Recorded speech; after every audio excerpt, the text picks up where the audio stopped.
In this video, I'll share some effective strategies to deal with difficult student behaviour. Have you ever taught a student who made you dread going to class? A student who won't engage no matter what you do? Whose behaviour makes you wait expectantly for the bell at the end of the lesson even more eagerly than the students? I know I have.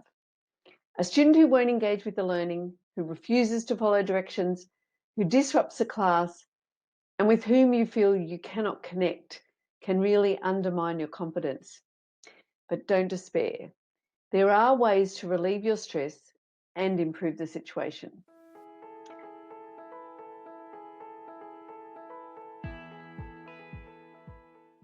My name's Mari Amaro, and I'm the principal presenter at the Highly Effective Teacher.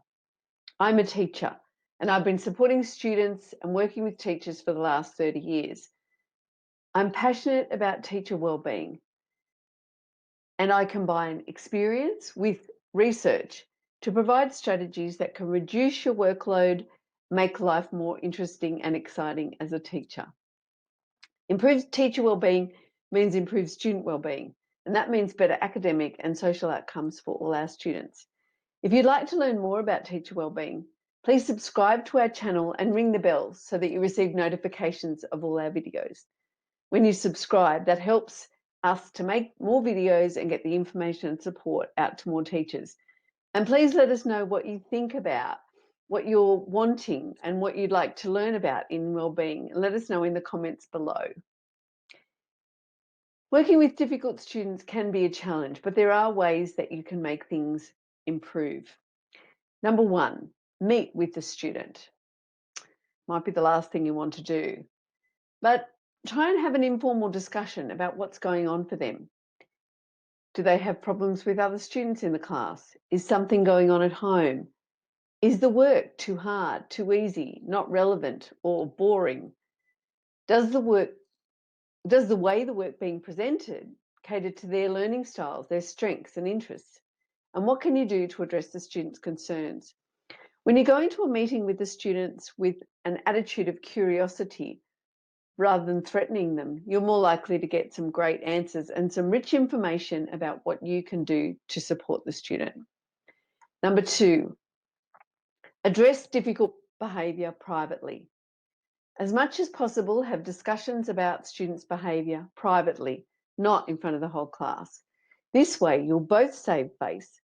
The student won't have an audience, and you're not disrupting the flow of any lessons. If you have to call them to attention during a lesson, keep it as short, to the point as possible, and then catch up with them at the end of the lesson. Keep low-level behaviours low level. Number three, make a phone call home. Some teachers are reluctant to take this path because they lack experience. They may be unsure of what to say, feel like it might take too much time, be apprehensive about the response from parents, or may not feel that it will make any difference. The reality is that most parents want to know what's going on with their child. They may not be happy to hear bad news, but they can't do anything about it if they don't know. Working as a team with parental support can make the difference to how the teacher feels and the headway that you may be able to make with the student. Number four, build a relationship with the student. Remember that as the adult in the situation, and it's our job, it is up to you as the teacher to remove your personal feelings and look at what the student needs. It's your job to find a way to engage them. And if you don't like that student, then you need to find a way to make them think that you do. You'll be surprised at how much this means to students. Kids don't care how cool you are, but they do care how they feel when they're around you. As Theodore Roosevelt said, people don't care what you know until they know how much you care. Check out our video on how to use positive body language to build relationships with students, especially with those tricky students. Number five, talk with your colleagues. Ask other teachers. Find out what's worked for them with this student, either in other classes or in previous years. Your colleagues are wonderful fonts of information that could make your life easier and more productive. Number six, stop doing the things that don't work. If you have some strategies that consistently fail with this student, even if they're your favourite behaviour strategies, stop. Remember, we push students' buttons with some of our behaviour. So work out if there is something that you're doing that's making the situation worse. It doesn't mean that your behaviour strategy isn't any good. It just doesn't work in this particular case with this particular student. Number 7, give the student a leadership role in the class. Might sound counterproductive, but when you make this an authentic responsibility for the student, you may tap into their inbuilt leadership qualities.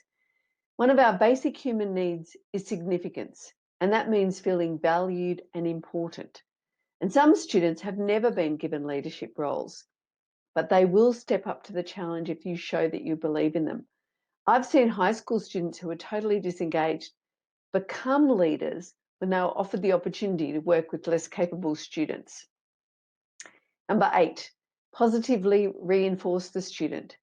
Create positive interactions with them. Show you're pleased to have them in the class by smiling at them, greeting them when they arrive, even if they're late. Make eye contact and nod. Find something about which you can give them positive feedback.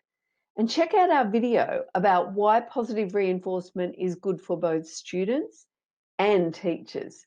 It's good for your well-being. Number 9, maintain positive body language, even when the situation becomes stressful. Remember how easy it can be to be drawn into a conflict with a student, and keep your body language open and passive. Keep your voice low and slow. Don't take the behaviour personally. And think about the needs of the student. Teaching is a tough gig, and some students push us to our limits. When you tell yourself during those tough times, and what you tell yourself will determine how you feel. So take heart that you may not have found the perfect solution yet, but you're working towards something that looks like it.